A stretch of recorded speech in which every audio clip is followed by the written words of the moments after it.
Wow,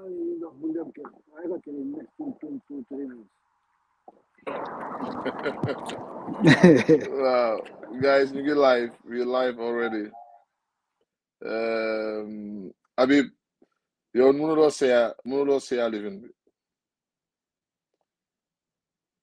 Habib, yaa ngi mute. So you have to share. Okay, okay, let me do that now. You can tag me and tag the various platforms where they tag, you know? Habib? Yeah, Yes. okay.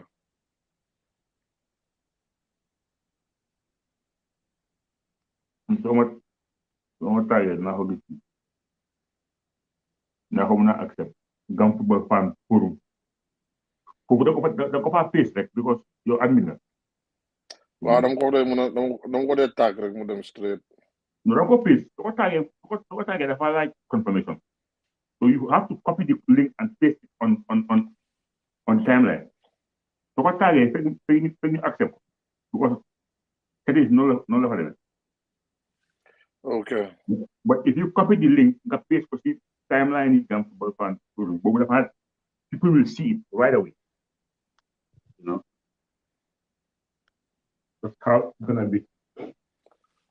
All right.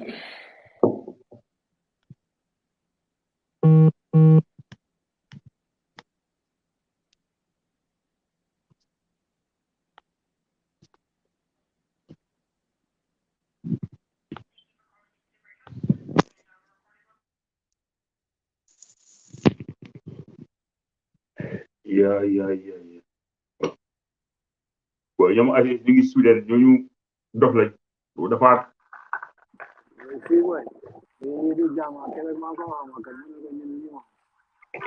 yéen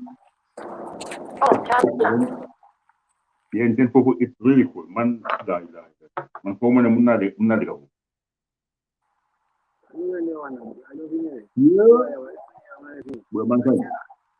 man yóbbuma foo xam ne you know dafa sedda but it's okay.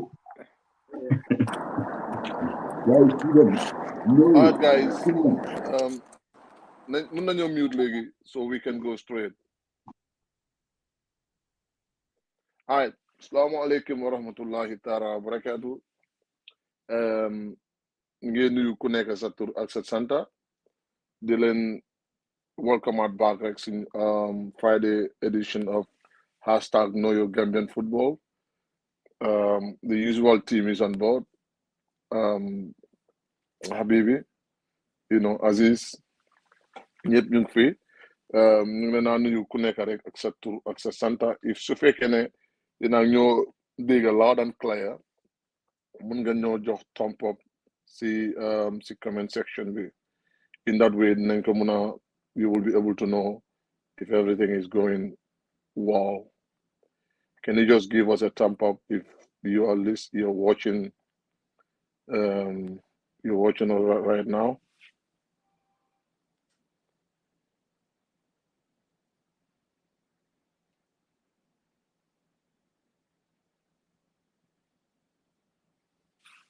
Okay, Pa Abdou Seka, jërëjëf. Thank you very much for responding. Ñu ngi leen a nuyu Alaji, David Jabi. Thank you guys. Thank you for being with us. Ma bàyyi rek gars yi ñu nuyoo suma panelists yi ñu nuyoo and then we will pick it from there. Tey nag we will have basically the whole show would be focused on the national team. Ñëpp xam nañ ne tey Tom has named a 32-man squad, to face a doubleheader against Mali in a fortnight. Interesting list. Didn't see some technical opinions on what we think is going to happen. I mean, we will just try to dissect every single area to know where we are, and then also in certain time you still had an opportunity to comment section. We tell us What are your opinions? We will just put it on the screen straight away. Bye bye, Rick. Aziz, nga nuyoo balaa ma dugal Habib. Assalamualaikum. Assalamualaikum. Maa ngi nuyu everybody. Leen seen na ngeen def di leen wax ne juma mubarak. Gambia ñu nekk biir Gambia ñu nekk outside ñëpp. We have made very good show because time of not because we have important topics. Waaw ñu dem ma bàyyi Habib bu dugal. Okay. Thank you very much, Aziz. Habib, ma bàyyi la yow tamit nga nuyoo. Well, Assalamu alaikum, everybody. It's another Friday. Then they know 1 hour earlier because of joining Len Ben notice why they started so 1 hour earlier because Sana has some engagements. So we apologize for not saying from the beginning because normally sometimes it's 1 hour. They get start 7 p.m. Gambian time while they start because of circumstances. So Sana has things to do, so we don't have a choice. Well, today mom is this Friday, our favorite day. Papa, my day we gonna have yéen moom nga ci xaar show bi comme ni ngeen ko xamee rek di ko dañuy dem ci li nga xam ne moo nekk di trend on Gambian football. So basically national team bi fu nekk nii moo aye ñu xam ne luy xew double header against Mali very decisive, you know. So I think sometimes quarter bi not the final squad, but a provisional squad, you know, to play. So, nañ ci waxtaan ku nekk joxe sa xalaat ak sa idea yéen tamit ñi nga xam ne yéen a ngi follow show bi seen wàllang si so soo leen comment neen we will see it so soo leen amee something to ask you can ask and then luñ si xam ñu wax. Yeah, I think Sana.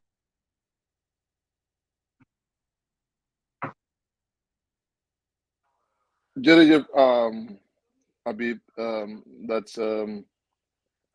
That's basically what is going to happen today. We're going to put more focus and emphasis. See, the squad, the team that is named to face Mali. Very important game. Very, very important and very crucial. Lima definitely quickly, Rick. I'll go run down quickly. See squad with Thompson Fit or today for the double header. Like we said, instead of 24, he named 32 players. We will come to that. But the goalkeepers, as usual, you know, as expected, Babukar Gay, Modi Job, and Lamin Sarr, and Ibrahim Ajaju, former Real de Banjul, Kui Play Pride. Those are the 4 goalkeepers that he named. Eventually, he would want to go with the double header with at least 2 goalkeepers, which I think he will go with 3. The midfielders, Amnen Hamza Bari, Seni Jai, Ablai Jallo, Alfuseni Jata, his first call-up, Alassane Mane, and Jasper Cisse. These are the midfielders, him or the defenders, as expected, Omar Kori, Mohamed Sane, Modou Chuka Jaju, Nuhas Sanko Sandeng, Buba Sane, Ismaila Jom, Ibu Toure, Sidi Janko, Dauda Ngom, Marian Sen, Suleiman Bojang, and Alaji Sen. Alaji Sen Moy, the under 20 captain, we play in Hansen, Denmark. The forward, as expected, Musa Barrow, Aliou Fadera, Ibrahim Okoli, Modou Barrow, Ali Sow, Hassan Cisse, Mamadou Badamosi, Yusuf Njai, Ablai Sanyang, and Lamin Jallo, as expected. As is the squad be, a very surprise inclusion of Ali Sow, Moro, you know, gis nañ leen ak Yusuf Njai si squad bi, which has sparked some controversy the past couple of weeks because there was a lot of pressure coming from everywhere. Those people has to be selected. But Balama, them for there are notable absentees, and we have to acknowledge that.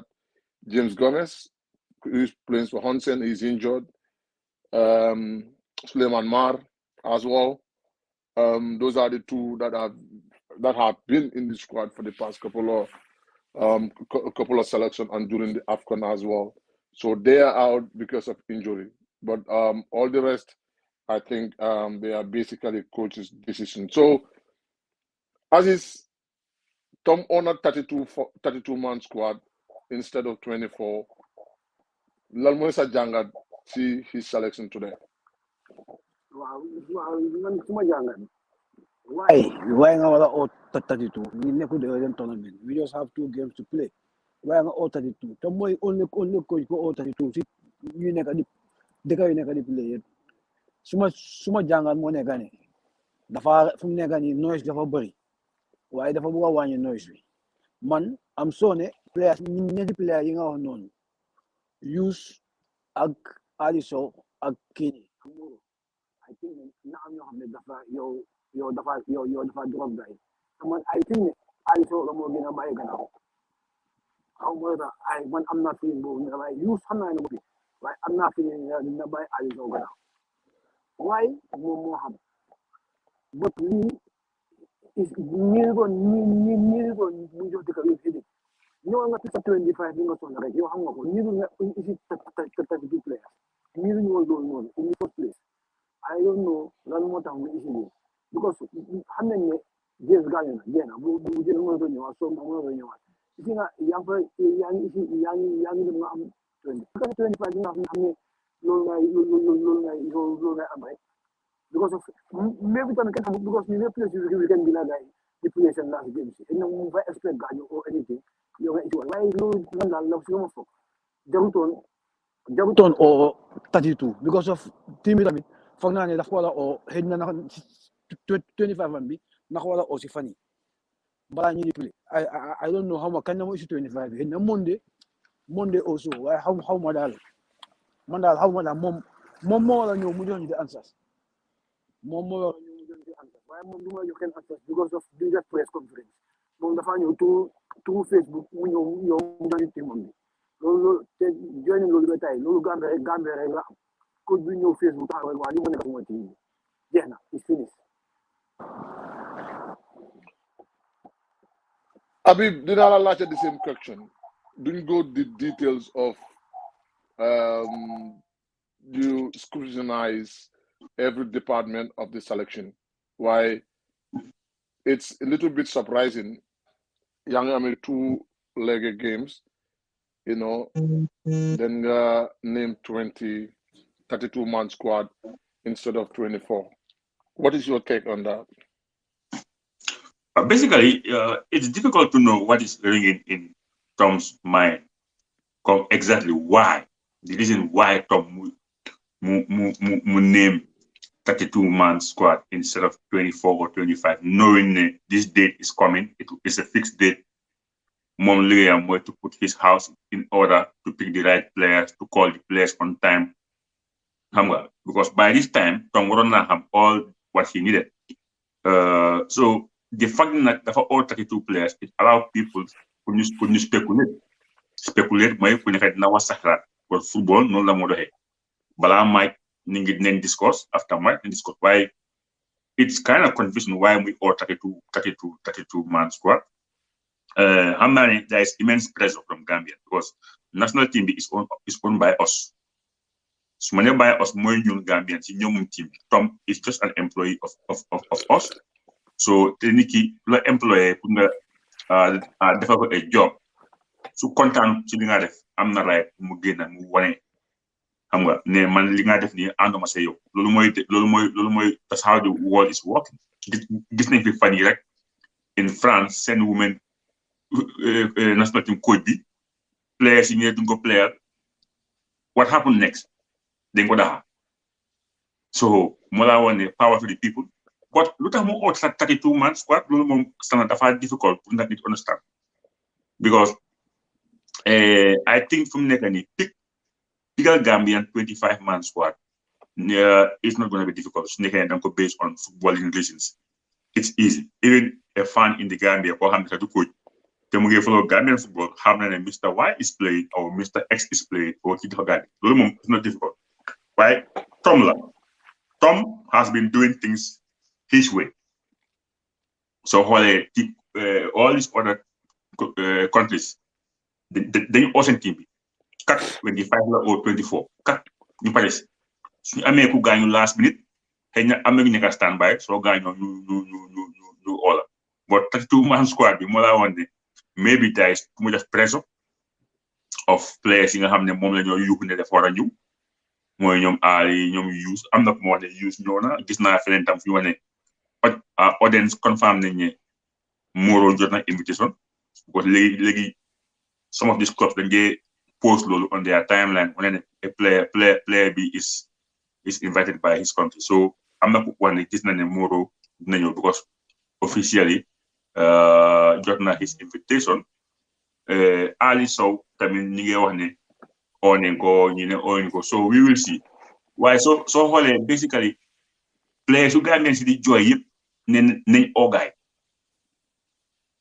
nit ñi nekkuñ di scream because of I know Ali Sow or I know Moro no people are worried because why on earth players yi nga xam ne ñu ngi play on a regular basis mënuñoo am chance to be in national team nit ñi loolu mooy seen problème so I think ne Tom defaat na rek what Tom normally does mooy doing things his way foo ko xaar du fa ñëw so am na time tamit ñoom Ali Sow mos nañoo appear si 40 man squad I remember one time but at the end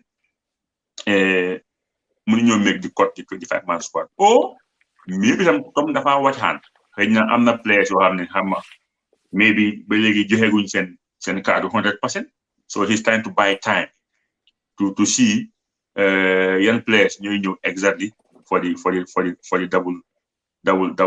double-legged game even though xam nañ some key players are out because of injuries notably Solmar is out James Domestam is out this is a massive blow because for example people like Mar has been with the team for quite a long time even though nekko di am the best of season waaye nekk na senior man boo xam ne I think most Gambians kenn mos ta wane nag Mar bu ñëw moom nit ñi dañuy appreciate his contribution towards national team but Tom neexut a predict he's that guy he's not doing things the footballing way he's doing things his way so ñun amuñ benn choice mooy lu ñu wax suñu xelaat and then ñu xool lan la moo def and then I have a small message for some of the Gambians ñoo xam ne dañ dee wax ne ñu bàyyi coach bi man dama def I don't even think ndax ñu ngi dañ dee xelaat where on earth in this world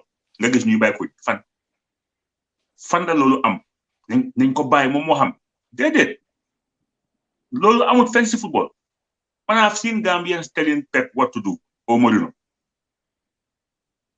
te ñooñu they are coaching club football yoo xam ne Gambians amuñ ci benn right this is a national team comme ni ñu waxee si politique Gambia noonu la ñu waxee si football Gambia because it's not lii sun alal ku nekk am nga si part li nga wax even though some might not agree with you but da nga xam ne kii Gambian la te daf si bokk nag si li nga bokk am nga si sa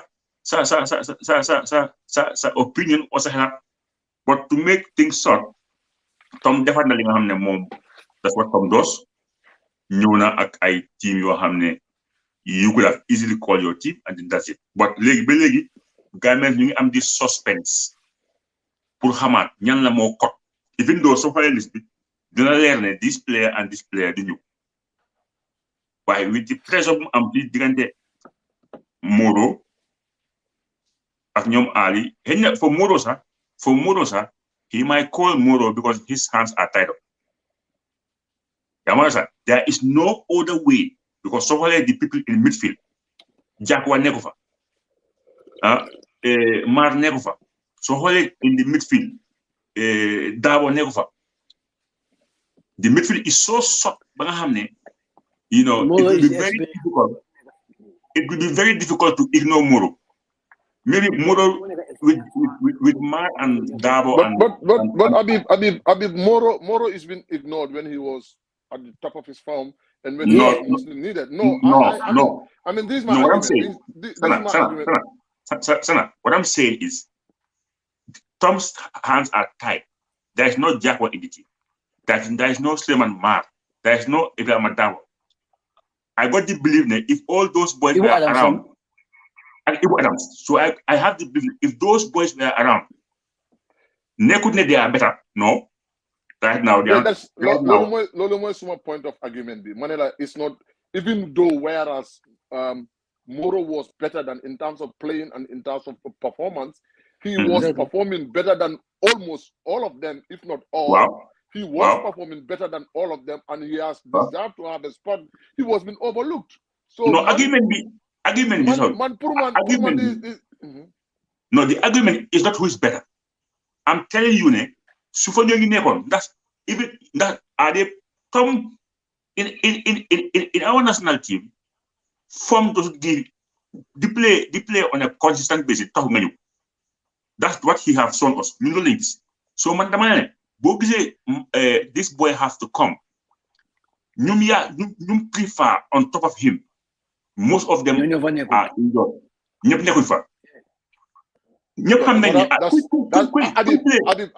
That is where I wanna come in. That's where I wanna come in. Imagine in Poland, out of 36 or 38 matches, Arsenal played 34 of that. Is a regular entity. So can Barcelona do scout a player for nothing? Sana. Talking about talent, didn't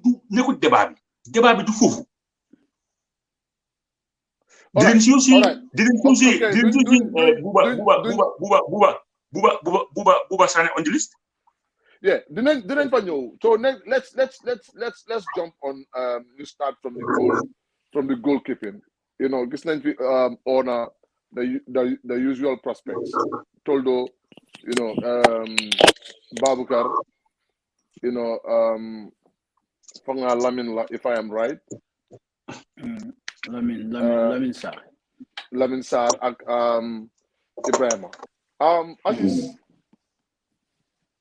it's like we said, we're still a little bit confusing as far as I'm concerned. I almost want to see this list of 24 or 32, which I believe I should.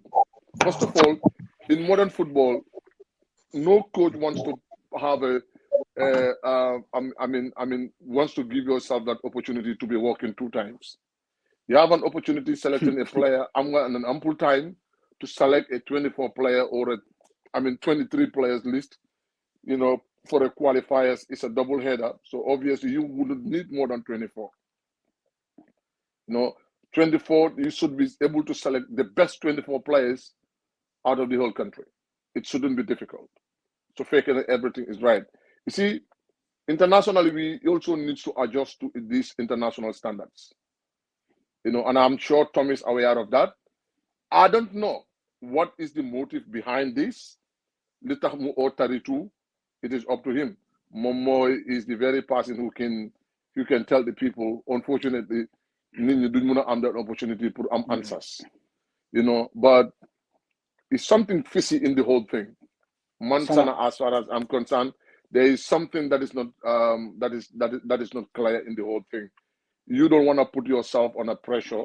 In fact, I'm pressure to select best players, best 24 players out of the whole country. You don't want to put yourself again to this select that. I am pretty sure. I'm not going to text you wrong. I'm pretty sure all these people knows I'm for this international game. So they've already got their tickets.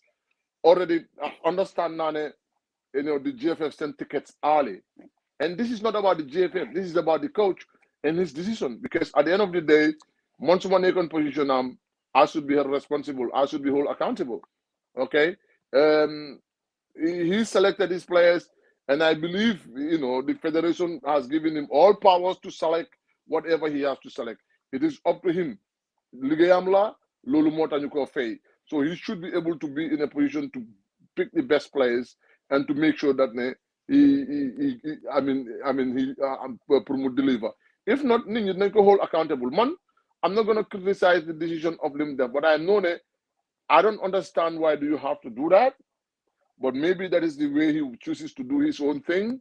That's the way he wants to put himself under another pressure, which I in modern football, this one been coach Bukodem. But that is him. That is Coach Tom.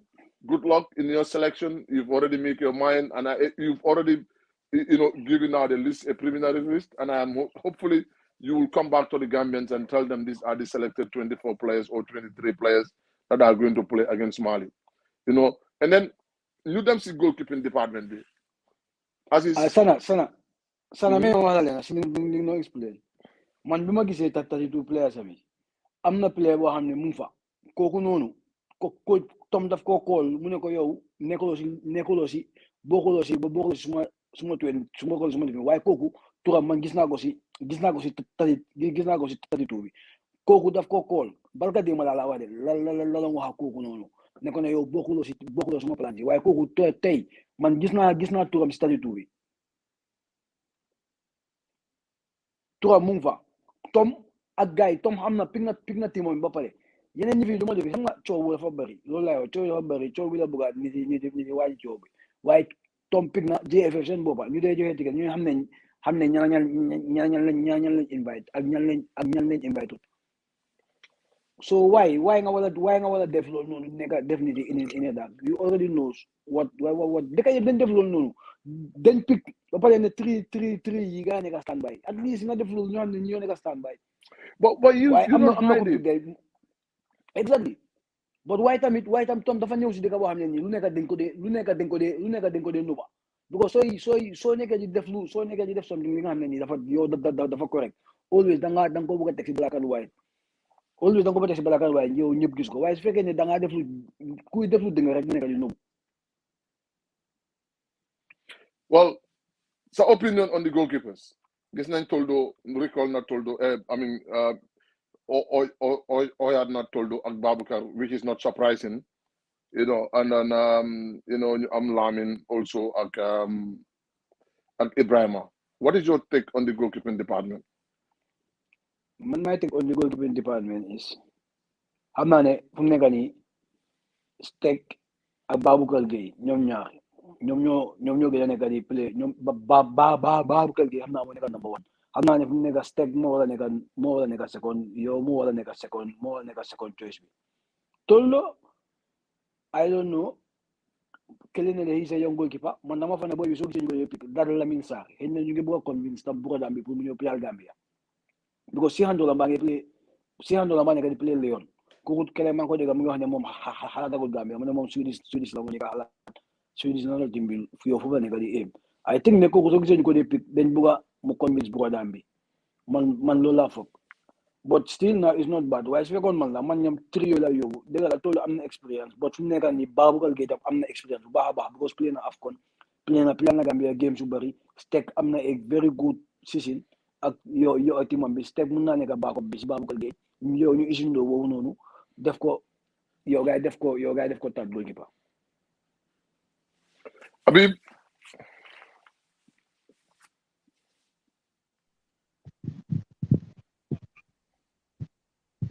About the goalkeepers moom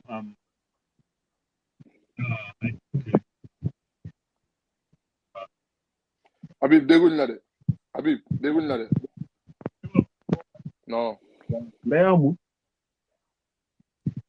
fu mu nekk nii mu ngi ñëw yaa ma dégg ñu laa dégg waaw ma ne gis naa ne mu ngi oo 4 goalkeepers te gom naa ne du yóbbu 4 goalkeepers so I think the possibility dafa dem with 3 goalkeepers so man moom if I have to go with 3 goalkeepers dama dem with I will go with Babukar Gueye Toldo ak Steck for now because xam naa ne that Sarr guy he is very young so I think the future will be bright for the national team. He still has time to to prove himself that he's a top goalkeeper based on club more play. So I will add Toldo because of his leadership quality.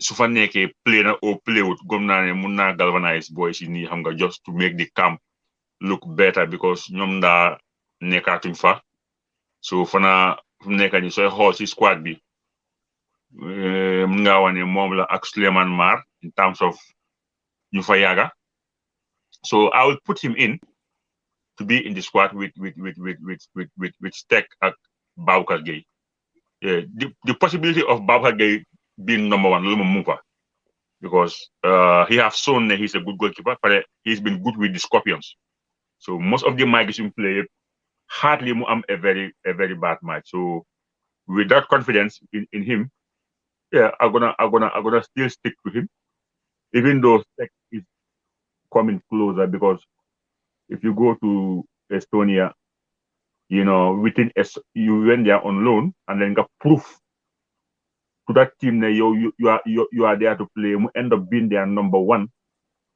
but end up being the best goalkeeper in the league Lulu is a huge progress and I think that to maintain Lulu he can be the Scorpions number one in the future because those kind of performance to maintain Amana mun not move to a bigger team. They're moving to a bigger team. You know what does that mean? It means the chances of playing number one is high. So I will stick with Baboucarr Gueye in the team at Steck at Toldo. Man, non fili lie use for these 2 games. Yeah. All right. The defense. Gis nañ fa on 12 defenders. Am nañ Omar Colley, Mohamed Sane, Modou Chuka Jaaju, Nuha Sonko, Buba Sane, Mohamed Sane and Buba Sane. All right. Am nañ Ismaila Jom, Bibu Touré, Sidi Janko, Dawda Ngom, Marian Sen, Suleiman Bojang, Alaji Sain. 12 defenders. Aziz, who do you think should have the nod in this team so you were in Tom's position today? Man, su fekkoon ne maa nekk si maa nekkoon position suñu right now suñu play right now dama play Chuka Omar Colley but ay man xam naa ne kii mooy play kii nii Noah ak Omar Colley la moo play mu play Rakitic Timber bi half back right that's what I think but man si Timber I have how much more than pick Timber I don't know what's well no motive wala pick Timber is not without a club for a long time ba pare ñëwoon na fi Sweden fi you're Norrköping you see Norrköping is a big team foogoon naa ne gars yi nañ ko sign because gars yi laagoon nañ ko waaye gars yi ñu ne ñoom dañ gis ne fitness level bi nekku fa so loolu moo tax loolu la gars yi binda su lu gars yi binda si kayit yi fii loolu lay wax because ñu ne ñoom fitness level bi nekku fa so loolu moo tax gars yi mënuñ ko sign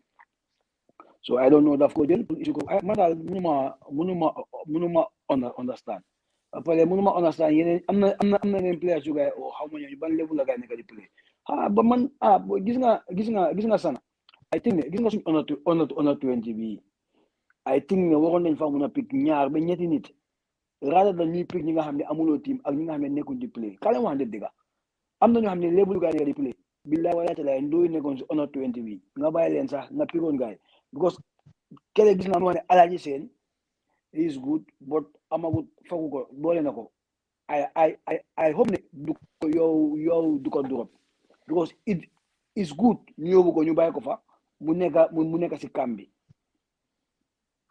I think ne loolu noonu dina ko dimbale ba pare man sax foogoon naa ne even bala nga man daal mënuma understand because am na ñoo xam ne nii ñu seen ligue yoo xam ne ligue si comme yu nekk Scandinavia seen ligue si dooragut ligue si gars yi dooraguñ ay test game la gars yi nekk di play so I think ne loolu moom amoon na ñeneen ñoo xam ne ñu gars yi nekkoon di play ndax naka la ndoo boobu nekk Egypte di play left footer boobu noonu nekkoon Metz something yow Aliou Diatta ñoom Aliou Diatta is playing every time ñu ngi ko gis kooku mu ngi play second division Egypte te loolu is a good yow yow level bu baax la so waaye Scandinavia moom ñu play Scandinavia ligue bi moom dooragut ñu ngay door xëy na in the next 2-3 weeks after international si la ligue bi di door so ay test games la gaay nekk di play ñu bari amuñ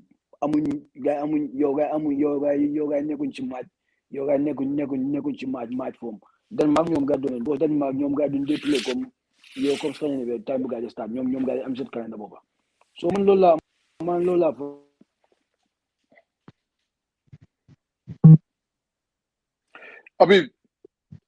Habib gis nañ ne ona Nuha Sonko sorry Sirin Janko his past records with the national team a couple of times onañ ko ñu gis ko mu dropaat ko mu génneewaat boppam si liste bi and I think his only competition came prior to the AFCON and a lot of people including yourself has questioned the loyalty of the player ndax he was only there to represent the country in the AFCON si CVM bi ndax he loved to play for the nation a lot of question mark has been drawn regarding him I can fully remember I did have that conversation ak yow gis nañ ne last international game bi dugal na ko but he pulled himself out because of alleged injury and then léegi ni gisaat nañ ko when gisaat nañ a few new players in the defense in your own perspective in your own opinion who do you think is going to get the nod and who do you think really deserve to be in that team? Habib dégguñ la de dama dee mut kon non man kañ duma la dee laal I don't know. Then let me try my headphones and see. No, it's good. Léegi baax na léegi ñu ngi laa dégg nag I want to try headphones. Go ahead. ñëw de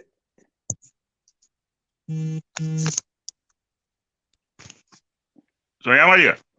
Yep. Yaa ma dégg. Waaw ñu laa dégg. Man lu ma foog when it comes to national team engagements there always dañu am date bi dafa dee nekk so first thing lu coach bi war a def mooy dafa war di wax ak players yu mu bëgg a indi let's say a month or so right la are you prepared to come for this particular game because I want to put you in my list players they have to give you their words balaa nga put guy in the team because Tom daf dee all man dama gëm daf dee all players yi si list fekk players yi joxuñ ko seen kaddu so what you need to do to avoid kii dafa pull out or dafa pull out mooy yow xam nga the players you want to use in the coming games call leen prior su la joxee seen kaddu then you can go ahead and put them in the list but soo demee nga xaar ba last minute nga contact players yi mu ne la non man du ma ñëw loolu tamit sometimes we might blame ourselves man yaaga naa laajte about the commitment of Sirin Janko because to play for a national team it has to come from the heart gis nañ Kevin Prince Boateng lu mu def Ghana use Ghana dem World Cup toj fa after World Cup bi few migrants mu bàyyi di play Ghana and he has that CV on his resume ne man maa ngi woon si so ñu bëgg loolu as much as World Cup bi sax Habib dafa dem si World Cup bi dox am a good contract dem AC Milan waaw so man lu ma wax mooy in as much as player bi is a fantastic player top class player but to play for the national team you have to be committed so if you are not ready you just nga meñu ñu ñoo xam ne they want to because that Aliou Diatta xam naa ne he has been mu ngi hard his chance since say boo ko ooyee But Seri Nyanko is a good player, and we want to have him in our team because he's quality. He play in the Bundesliga. He's doing a good job. But Monday, if I was the coach, right now, Mali is a good game. Game over. Game over. Yo, Abal, you all know Hamne, they want to play for us. You understand? Why don't you use Gambia as a springboard? Put the active sense objective. I'm not saying a little more happen. Why should they say we not the AFCON be Mungi but he still go. You could see that. AFCON be the fact he was not 100% fit, but them not. Because how many AFCON the stage was high. Never get hole. So AFCON among injuries, but you still go. While if you have a small strike in the league in Germany, Lolo is lack of commitment. So I think we should be inviting players in Hamdesana. They are ready to play for Gambia by hook or crack. They want to play. You understand? With him in the team and the way he's playing lately is a plus. Because mom at Ibu Toure, diga. The way they are playing, mom, nobody can put them on the bench in my book. In my book, if both of them are ready to play for Gambia, come Ninko Buge, if you have them in your wing backs, I think they are modern day wing backs. They can play, they can defend, they can attack. Habib doguma xale sana man ay daw Ibu Touré xam nga ñoom seen ligue bi suñ dee play seen ligue bi ligue two gars yi dañ dee continuer di play so man sama ay daw da te Ibu Touré season bi he's having a very good season every other game nag gis ne he made an assist every other game ba pare moom moo nekk capitaine yi gars yi Salford City moom moo nekk seen capitaine bi so moom su ñëwee dina baax trop man dama fàtte woon way di nga xam lu xam sana man dama fàtte woon this season ñanko waaye booy lu xam bi waxtam dëgg la boo ndax moom commit na boppam li mooy problème after AFCON ba léegi du nga ko tu ñëwee tey du ñëw ëllëg te AFCON bi he was not fully fit waaye xam na li waaw seen first test game si AFCON balaa ngay AFCON bi bu gaa yi yëpp play wutoon di dafa toog di fadi waaw because you want to play in the AFCON, but in order test magisi, don't you? So that is worrying. So Mandal, it's difficult to judge somebody, but based on your actions, so many guys with them AFCON, then so how I switch in the because we to be honest, we need quality, and if anybody is playing in the Bundesliga, they start for FC Bochum, it means you are good. So I think he's quite. That's reasonable. Playing for the national team is equally hard. You give everything you had. You have to be 100% committed to the cause. Didn't come to midfielders because I'm in a lot of time. I'm not didn't know back on Friday. Didn't get a yatal balance in first game. I'm then usual notably new president Hamza Barry, Seyni Njie, Ablaye Jallow, Alfousseyni Jatta, Alassane Mane, Jasper Cissé. Gis nañ on Alfousseyni Jatta. I think with all fairness, he's one of those players I was looking forward to move up this national team because he's been doing extremely well, to Europe, UEFA conference week, and then I think having him on board, that's well deserved call up. Aziz? Yeah, foofu man awma si daal ma amoon rek moo nekk ne Ndobi day play a Bambalai. I think ne kooku tamit deserve na call up that Sekou Touré boobu nekka waaw kooku nekka Bambalai seen team bi because moom tamit he's playing ba pare moom tamit box to box la and he's very good but the midfield yow bu ma gis ni I think that it's okay, we can go with that, but dinañ xala miss that Solman but waaye Moro su fekkee ne coach bi isi na ko mu use ko Moro mu ngi fa daf daan play ak Hamza ñoom ñaar play together so I don't know what's gonna xaw ma dafa am keneen ku mu fa yokka gars yi play ñetta I don't know o dafa si striker am yu bëri because striker yi dafa over bëri ñu nekk strikers yi dafa ñu offensive players dañ over bëri offensive players xaw ma naka la moo def o Jamano play as a number 10 I don't know that.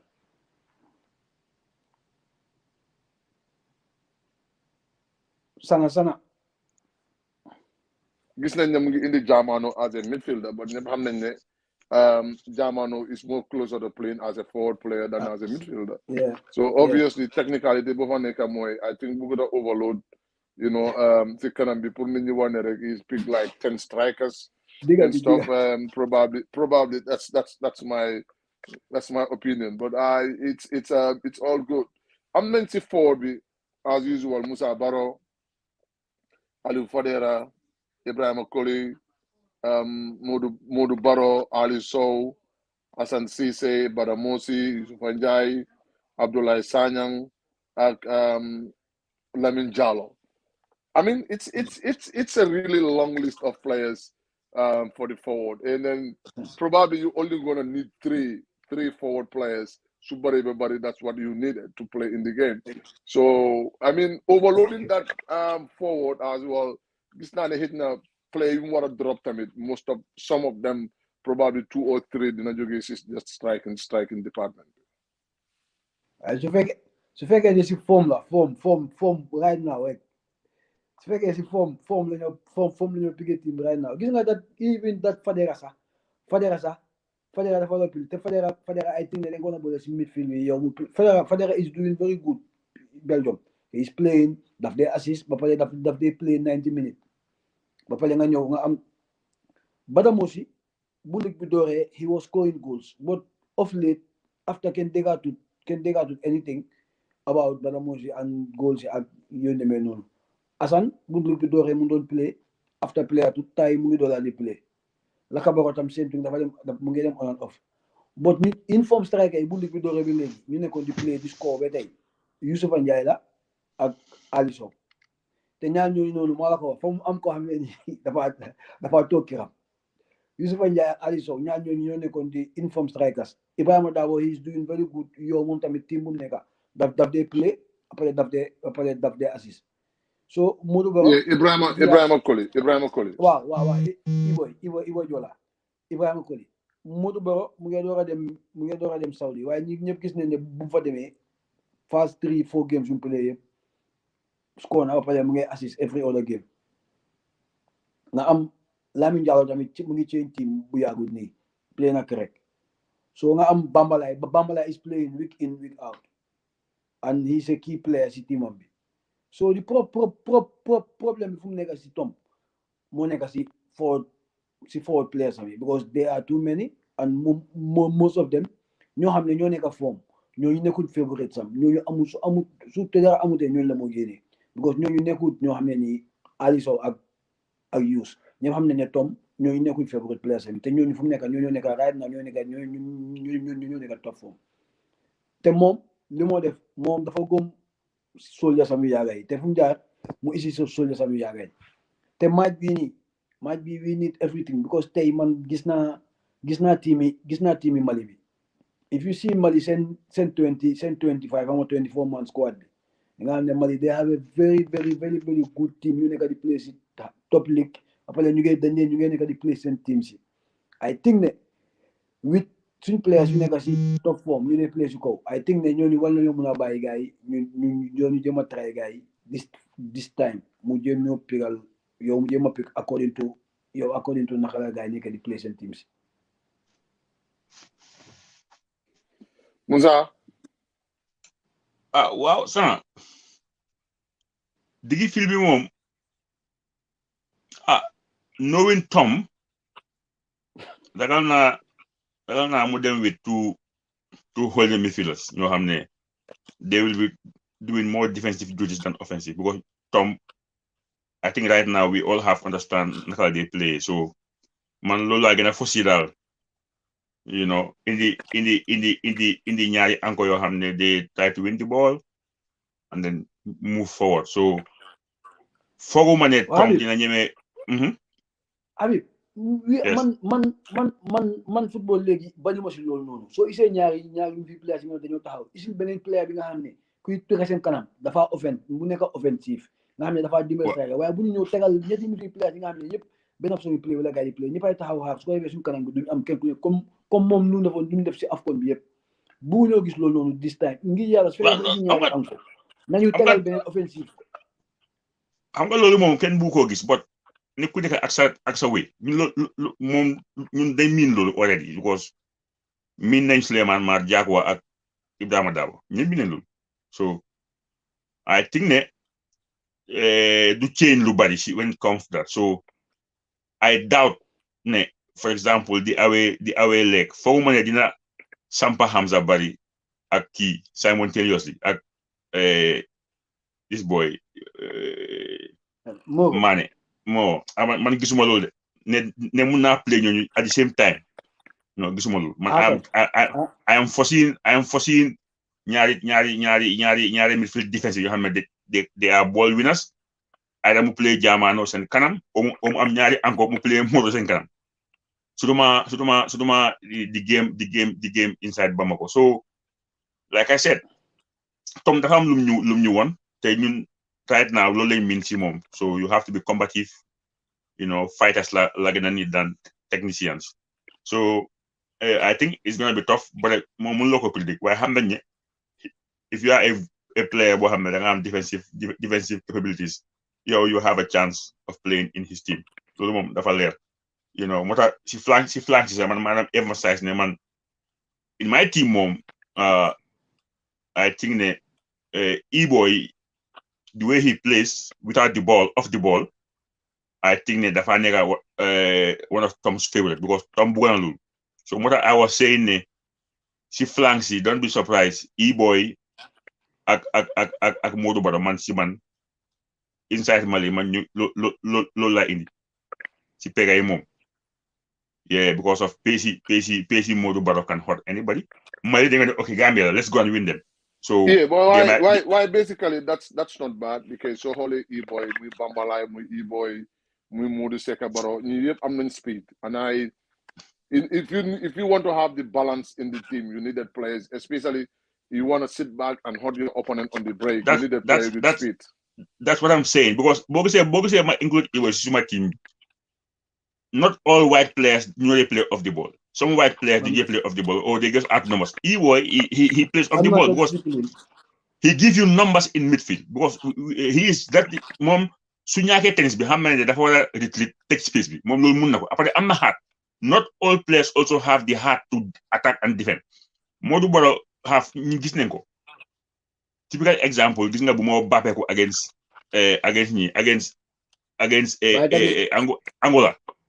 Angola away bi Baro bu moo bàppeeku di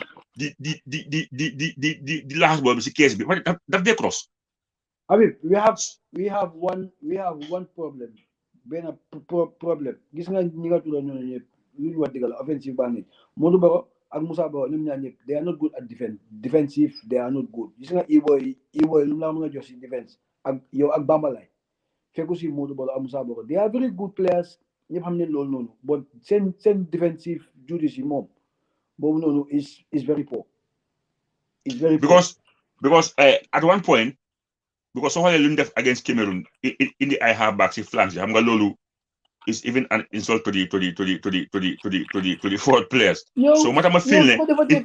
Su ko defatee bu la beta de. No, do ma beta.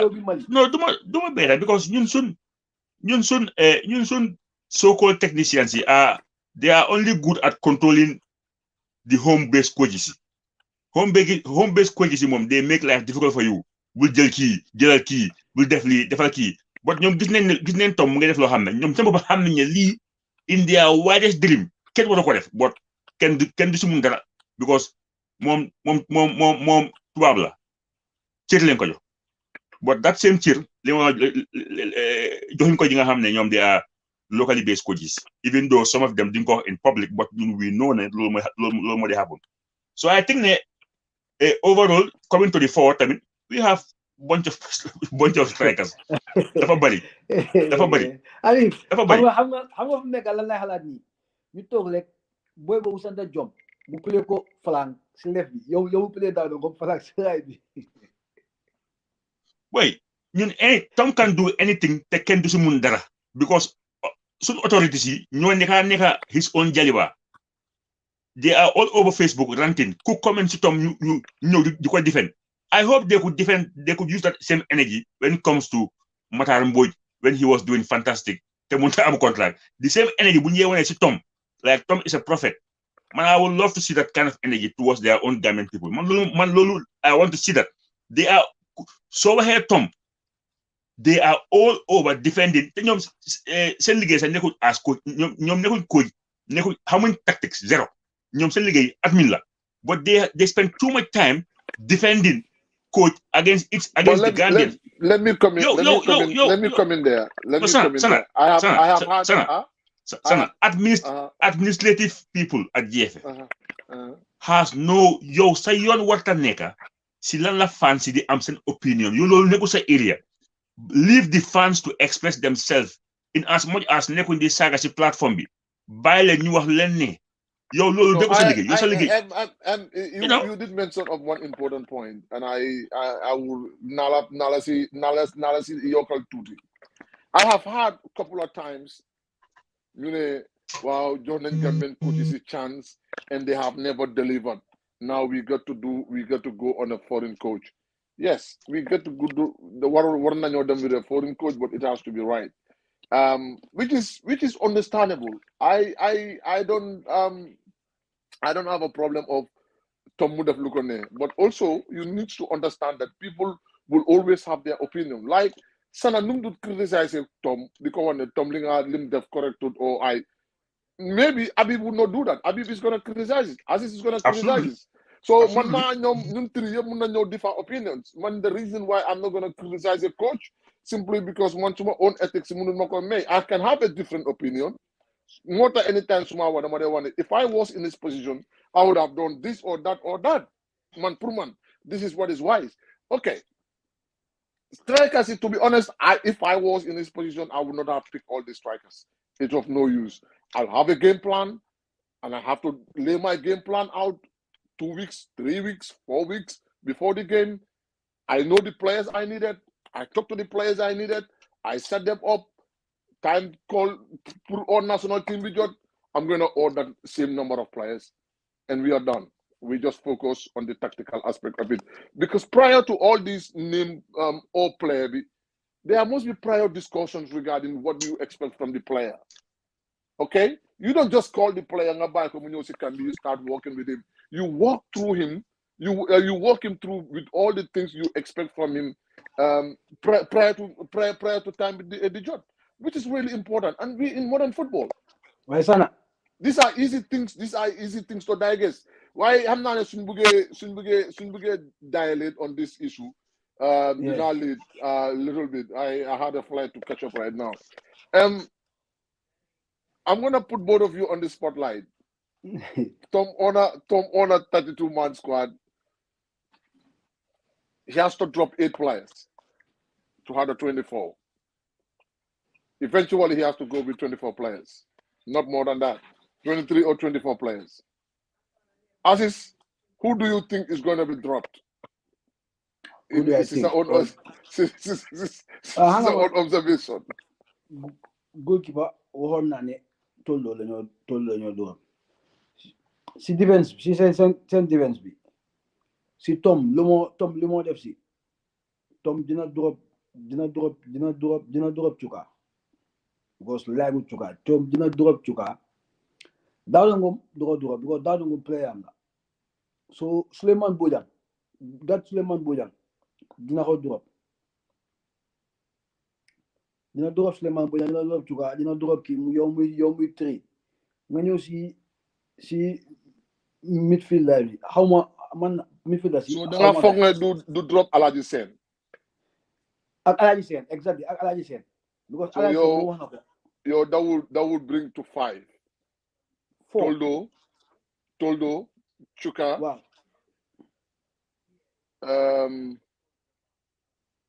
Toldo Chuka ak Bojang. Suleiman Wow. and Alaji Sen, 4. 4. So you have 4 Legi- extra players. Legi si kanamam bi. Dina kay set dina drop Bambalay. Dina drop Bambalay. Dina drop Ali Sow. Use I'm not sure. Well, use mom ping na ko because xam na lo use mu ngi si lifinam bi. Use guy onen ko. But dina drop Lamin Jallow du ko drop because Lamin Jallow du drop Lamin Jallow. Bana Mosi la Modou Baro mom du ñew. Modou Baro du ñew. How do you know? Modou Baro du ñew. Well, Modou Baro du ñew. So yaa ngi dese Modou Baro, Ali Sow ak Bambalay, si sa opinion. You left with one player.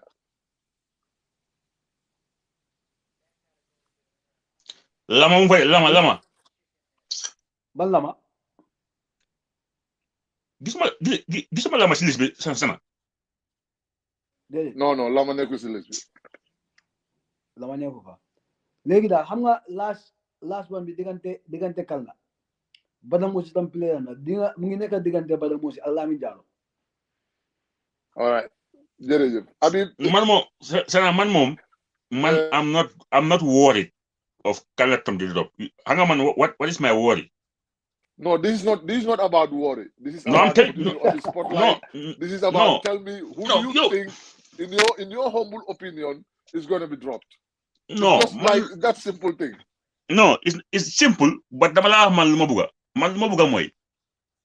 It doesn't matter whom Tom is going to drop because his main player.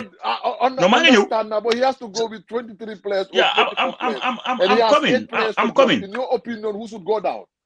No, man look, for emphasize na moy. Tom is old school. He's going to maintain his squad. You know his boys. All what I'm crying for, let him include the players. You know they should be in the national team because they deserve to. Moy Ali Sow, Yusuf Ndiaye, Moro. They should be in the team. Habib lima la explain lima la wa legi yow gene na Tom Habib. I gave you the opportunity to select 23-man player or 24 players out of this. So if you were in this position, who would you pick and who would you drop? This is what I'm asking you. No, the problem. I'm a Democrat. I'm a Democrat. I think right now defense be su nekkee ne ñum ooyee ñu nañ defense bi moom da nga gis ne suma xaabag yaa fa bo man suma prefer xaabag si mooy ñum fa so da nga gis ne I'm not seeing Alagi Sen in the team final team gisuma loolu if I was there Alagi Sen there this boy Timber is out, that's obvious. So loolu two la. Jom is out. 3. So goalkeeper, you have to drop one. Sar is out. So goalkeeper, you have to drop one. Sar is out. All right. Then when you see midfield, there's a player come from something Sar. What's his name? Is it Sar? No, you have Hamza Bari, Seni Njai, Ablaye Jallow, Albousseni Jatta, Alassana Mane, and Jasper Cissé. No, they are good to go. For like Sar, something Sar in. No, you can't take all those midfield players in front of Amkosi again.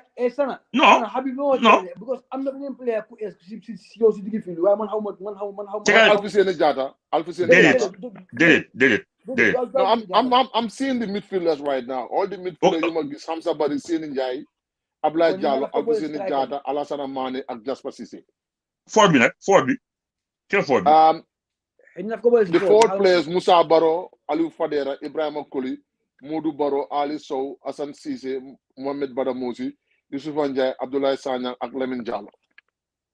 No, I saw a strain. Man, which so yow ban list ngay xool ni. No, Sarr bi nga gis ni boobu si defender si la nekk. Naka Marian Sarr. Yeah, that's what I'm saying. Wow, That's what I'm saying. Wow, Yeah. I'm saying. Marian Sarr, wow. No, man, that Marian Sarr du ñëw. Because if I have Kini, if I have captain, Omar Koli, nga am Chuka, nga am this boy Noah, nga am Ibu Koli, Ibu Touré, ak Seri Njanko. No, I'm okay with that. So man, ñu ma wàññi yëpp dafa yegg si defense bi and I have 4, right? Yeah, you still left with 2. Yeah, da war a drop ñetti striker. Well, dama Beck has changed the club, so he needs time to come back to his best. So I will let Beck come later. But for this camp, dama ko wàcce. I'm not Kumawani, Kaka Techno Meni. Marian Sarr is a striker playing in Luxembourg. So I don't understand, why do you take a striker and not put her on a defensive area? Because the Luxembourg, how much you want to do? Ndobi hamna ko. Okay. Xam nga Tom ni ñang koy jiñ ne. He only because Tom dafa buy all these top players. Muy dem di seeti players yoo xam ne da nga rebe tasaro. So people are saying that he only visit players yi nga xam ne moom dafa liggéey ñoom o dafa liggéey seen agency. Because man mënuma understand yow am na players yoo xam ne you rather nga dem sa indi players in the Senegalese league. Because there are Gambians doing really good in the Senegalese league. Moo gën o nga may sax some under 20 players chance. Because I have seen Ghana ñu oo Fatawa moo lama ñoo nekk. Okay, boy Bakau won because Techno Mune striker played in Luxembourg. But boy Bakau won okay, he clarified that Mune sorry, it was a typo. He's a defender, so that's fine. Because I'm kind of a little bit confused. Not just a striker work on them on a defensive no, it might be. It might be. He's a versatile player. No, exactly, because come here with Jom was a striker. After we play si flank bi, after Timam bi go play wing back, so it might be a player who is very flexible because nda striker la won. Well, that's like one post. That was striker. Guys, I know it's really interesting, but we just have to draw the curtain here because if not, then it's more flight. Then we will talk about this again. Inshallah. No, Sunday I should be good in the afternoon. We need to scrutinize this. But before Sunday, then exactly who are the players that are called up and who are dropped, and if a player is dropped, there is nothing we can do because a list is already gone. We just focus on the future. Support. Hope we will go in against Mali and get the results. Man, as far as I'm concerned, the time to talk was before the list be the beginner. Okay, list be do them a beginner. The coach has made his decisions. We all need to support it and then just look forward to the game against Mali, and that's it. But on a just to draw the curtain, it's a very interesting show. We want to 2-3 hours. Yep. Because there's a lot to talk about on this Mali game. And from Sunday on, all we need to focus is we're going to focus more on the game itself against Mali, because it's already drawn, and we know we're going to play in Morocco. Now it is time for us to focus on the game and. So you host first, right? Yes, we're going to they play home first. You play home first. No, we play away. It's away, like so. No, I mean on the fixture it's home for Gambia, right? Yeah. First might be. Yeah, man. First game bobu nak moy game bi nga xamne we should play a bit more offensive on that game because bobu sun home game la. So Mali, it will be a little bit hostile. So the fact of football nak anything is possible. There is no team where you are unbeatable. All teams are. That's the bottom line. That's the bottom line. As much as we get question, certain players are not included. That doesn't mean that we are afraid of any other team. We can beat any team in. I mean, on our good day. Absolutely. It's just that we need to have a clear approach of how we're gonna go by these two games. It is important to note that. It is important to note that this is the more difference in qualification. You know, it's either 3 points, it's either 4 points or 3 points out of these two legs. That is going to put us right there. You know, to win to next to collect 4 points in the next possible. The last two qualifiers, to the next outcome. So it is now. It is these two games is going to define who we are. If we can get points against Mali, it's either like 2 points of Mali or 3 points of Mali. If we can do that, we put ourselves in a very good position to make sure that we go through the next round. You know, I prefer the worst scenario. The worst scenario when you see about 3 points. I mean, since you points, 3 points. 6 points la ñu am. Soon next two matches. Soon jëlé 4 points. Dañu qualify. It's either way. Mali. It's either way. Whatever happens, we don't need to lose both games. If we can, I mean, 3 points is more ideal. Yeah, it's gonna put Mali on a spot as well. You know, but to have 6 points is gonna be the objective. 4 points, 6 points, 4 points, or 3 points. I think that should be our objective. If we do that, we can definitely. Guys, jërë ngeen jëf. Tey du ma bàyyi kenn tàggatoo nag waaye xam naa ne dinañ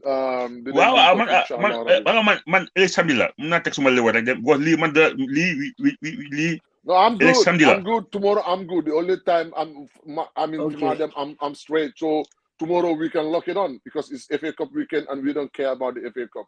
The FA Cup we had is the Gambia playing against Mali. So tomorrow, let's say, just keep up the time. Then go put Kosi page because I'm not. Are we going on Gam Football Fan Forum or on normal Facebook? Yeah, on Gam Football Fan Forum. No problem. It's up to you. On Gam Football Fan Forum. Just tell me the time. No. I'm giving you that. Okay. I'm flexible. Balma Ega, then I will. More time. Wow, man, I don't want to go out. Sunday I want to be home. So Sunday, now I sit down football because see our local team they playing play. I don't know. So Sedu, we are aware that Mali is one of the strongest team we had and is the best, one of the best in Africa right now. But I understand that Mali lost some key players going into this game. Yeah, we also trust the national team. Of course. We also trust the national team. All right, guys. Didn't buy the Zimbabwe léegi Aziz sana su àggee moom na communicate ban time moo ko féewoo and then 1 hour before loolu ñu post ko wane ne dinañ ñëw online. Exactly. strictly about dafay like a street talk waxtaan. All right, thank you. Bye bye. Yeah, thank you.